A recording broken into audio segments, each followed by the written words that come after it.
What is up? Welcome to my channel. My name is Franca and I'm glad you're here. It's the same day.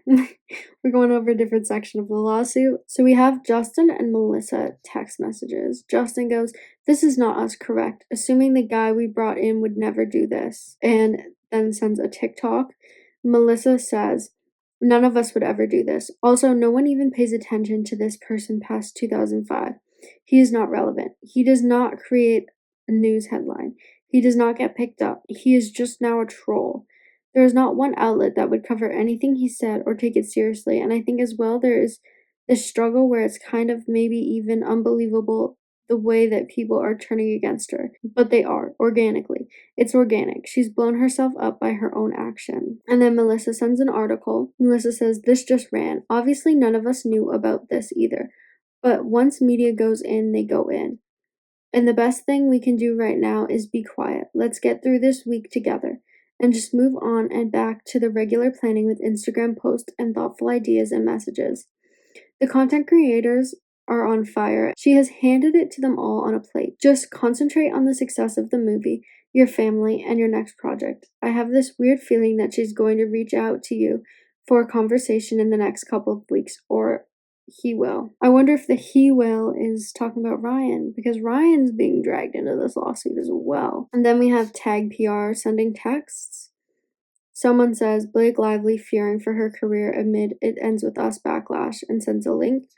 Tag Team says, "God, I'm so over this. I'm sure Leslie thinks we placed this one as well."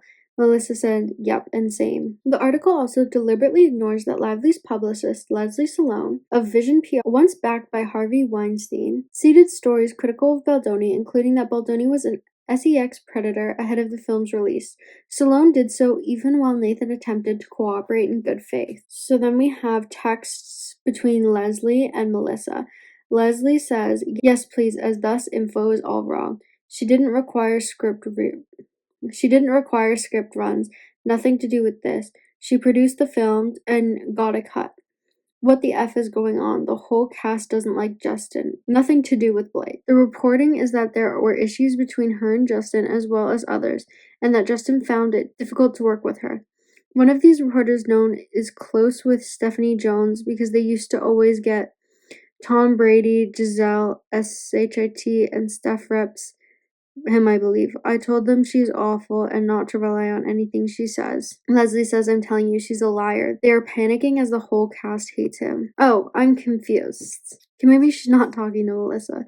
Leslie's talking to someone. I don't know who the heck she's talking to. Oh, I think it is a reporter. She says, "So they want to run something based on this reporting, and I want to shut it down, but need something to shut it down with.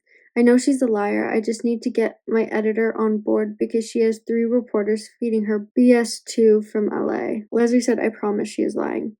This will not look good for your site. The entire cast will have to go on record. Can you give me anything at all on what the issue was? And if it's not her and it's him? No, I'm in a plane and this needs to hold. Sounds good. I'd like to clear this SHIT up." So then we have, I guess, the same reporter talking to Melissa Nathan. So those messages that I just read were sent to Melissa. And then she said the whole cast hates Justin and this has nothing to do with Blake. And now she's saying that Blake was sex assaulted. Why wouldn't she say anything about that then? She knows she is full of SHIT. She told me that the whole issue was that everybody hates Justin, nothing about Blake and Justin. She said it has nothing to do with Blake. BS. I don't see what Melissa says. And the next page literally just says, "Redacted pursuant to reporter's privilege request." So then we have more text messages to Melissa, or from TMZ and Melissa.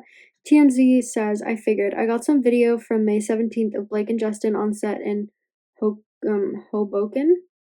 Is that right? I don't know. They're in an animated conversation, so wanted to see if they want to give any background or context. Between us, the video isn't really great. Mostly doing it because of all the speculation about the feud." Melissa says, "It's not even between us, lol. It's something that I can't see." TMZ said, "People's story about JB is false about cast and crew hating him. We were told cast and crew find Justin a nice guy. Don't take as harsh of sides behind the scenes as it's being reported. At this point, we're told it's being milked for publicity. Justin's over it. It really was a creative difference between Blake and Justin, but wasn't nearly as bad as reported. Blake's huge ego, etc. is the reporting. Melissa says, do you have sources? BL Camp keeps thinking it's us placing and we're doing F all. TMZ says, yes, on production. They have a producer working overtime and spoke to people on production and post. Wait till I tell you the whole story. We are legit saying source says it's all Blake's ego. Melissa says, you have no idea. You think you do, you do not. In my whole career, I've never come across this situation. TMZ says, but why aren't people saying the real story if known? Can I call you back? So then, this is Leslie to someone. Leslie says, good for you. I know you're friends with Melissa. Why is that so Mean Girl high school coded? I know you're friends with Melissa, so don't really want to talk to you. And whoever she's talking to says, we are. Leslie says, I'm not paid to take people down. I'm honest. No one asked. Then the other person says, she hasn't done anything literally anti-Blake. Leslie said, KK. And the other person said, she told me the same thing that she told you, which is he said that Blake's backlash is organic. Leslie says it's not. She did nothing except promote a movie terribly. And then she continues by saying, but help get a movie tons of money. Justin makes tons. Then the person says, she was kind of off promoting it as if it was Barbie. It's just based on the things that she said directly, which is true because she was out there acting like it was Barbie. If she really wanted to be in Barbie that bad. And then we have an email to someone. Hello, I'm a reporter at TMZ, and I'm reaching out to get a statement regarding some information. We are being told there was at least 3 HR complaints filed against Justin Baldoni on the set of It Ends With Us. We wanted to see if the complaints were investigated and what the results were. Thank you. TMZ. They have so many text messages in this lawsuit. So then we have a reporter and tag team. Reporter says, a source close to set says they don't know of an investigation, but there was an intervention. We heard there were multiple HR complaints from crew and cast, starting with the first day of production. Wayfair is the studio. It's unclear if Wayfair Studios performed an investigation into the claims against themselves. Separately, we are aware there was an intervention with Justin Baldoni midway through production based on a pattern of inappropriate behavior by him towards cast and crew. And the tag team says, off record, the only complaint, which not confirmed if it was an official HR complaint, was a guy up for a gig on the crew. Complained the younger guy who got it did so because of ageism. There was an investigation and found no wrongdoing. There was no other complaints, especially no other documented HR complaints. There was not an intervention on set with the members of the crew. This would be false to allude to. Blake and Ryan had Justin and his team over for a meeting where Blake expressed all the things she was upset about. This was not Justin versus the team behind the film. It was his team versus Blake and Ryan.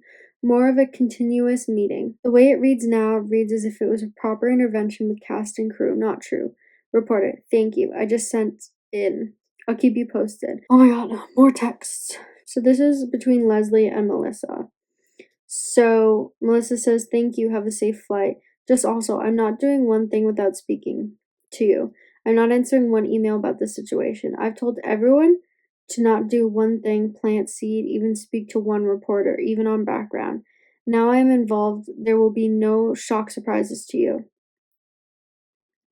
Leslie says, me either. And then we have, to assert that plaintiffs orchestrated a premeditated smear campaign is to disregard objective evidence that unequivocally contradicts such claims. Even as a cursory investigation by the Times would have exposed the baseless nature of Lively's allegation and the lack of factual support of her narrative. Most troubling, however, is the Times' deliberate omission of a critical player in this manufactured controversy, Stephanie Jones. Once Baldoni and Wayfair's trusted public relations representative, Jones not only had immediate access to the communication strategy and crisis management surrounding the film, but also played a pivotal role in leaking private communications cited in the article. Her betrayal, driven by quid pro quo arrangement with Lively, appears amid at shielding herself while aligning with Lively to curry favor and secure future opportunities. This is an email from Stephanie Jones to Wayfair Studios. Blank has been nice and fixed things for us in past. I can give her a call that this is a nothing burger. Then we have Stephanie Jones saying left word for blank. She's been very nice in the past, so we'll get this fixed. Okay, I don't know how that text messages says anything. It's not saying much for me. The Times compounded its journalistic failures by uncritically advancing Lively's unsubstantiated claims of sex harassment against Heath and Baldoni. For example, the article, based on Lively's CRD complaint, sensationally alleges that Mr. Heath had shown Lively a video of his naked wife, with the CRD complaint even labeling the footage as pornography. This claim is patently absurd. The video in question was a non-pornographic recording of Heath's wife and baby during a home birth, a deeply personal one with no sex overtone. To distort this benign event into an act of sex misconduct is outrageous and emblematic of the lengths to which Lively and her collaborators are willing to defame plaintiffs. Oh, and I think this is like an actual still from the video, and it literally just looks like a home birth. The Times' failure to scrutinize these claims or even provide a balanced account of the events further underscores its role in amplifying Lively's falsehoods, while abandoning its responsibility to truth and accuracy. The video was shown to Lively as part of a creative discussion in preparation for a birthing scene in the film. Heath informed Lively that his wife condoned his displaying the video. Any suggestion that Heath engaged in the exhibition of pornography or inappropriate content is false. Adding to the sex harassment narrative, in the article's parroted accusation that both men repeatedly entered her makeup trailer uninvited while she was undressed, including when she was breastfeeding. What Lively and the article failed to mention is that Lively invited Baldoni into her trailer while pumping to work out their lines. So we have Justin to Blake. Blake, I'm so sorry to hear you and baby are sick. I know it's literally the last thing you needed right now on top of a tough week. I pray it comes and goes with mild symptoms and more than anything that he is okay. If you feel up for it, I'm here absolutely any time and would love to check in. I know this week was a lot and I'm committed to making things run smoother across the board. Blake Lively, our mistake. Molly did get the new pages at 11 p.m. last night. She didn't realize they were new, but the new pages can always be sent to me as well, please. X. Lively also says, I'm just pumping in my trailer if you want to work out our lines. Justin says, copy, eating with the crew and we'll head that way. Blake Lively said, take your time. Justin said, I'm here, I'll meet you in... Lively says, sorry, I'm just seeing this. Justin says, here's the shorter version of Christie's original. You're upset. Lily doesn't answer. You didn't like the flowers? Okay, whatever. So the only thing I can see that, like, kind of is in defense of Blake in this situation, that I don't see anyone pointing out at all, is that in Blake's CRD complaint, she said he came in multiple times when she was breastfeeding. And here, she said, I'm pumping. You can come in. And in my head, pumping and breastfeeding are like two very different things. Obviously I've done neither. So I have no expertise in that department. But they are two very different things. And I feel like if you're pumping, don't you just like stick something like a machine on your boob? I feel like you could put clothes over top of that, you know what I mean? But I guess maybe if you're breastfeeding, you could put like one of those blanket things over your kid. I don't know. But the fact that she specifically said breastfeeding, and here's him saying like, well, she let me in when she was pumping. This doesn't say anything about breastfeeding in particular. If this said, I'm breastfeeding in my trailer if you want to work out our lines, then I would be like, okay. But the fact that this is pumping and her complaint specifically said breastfeeding makes it sound a little bit fishy. Alrighty, that is the end of part 2 of this lawsuit. With that said, thank you guys so much for watching this video. I hope you guys enjoyed it. If you did, feel free to like and comment down below. If you didn't, feel free to leave a hate comment. I'd love to hear your opinion, and I'll see you guys tomorrow.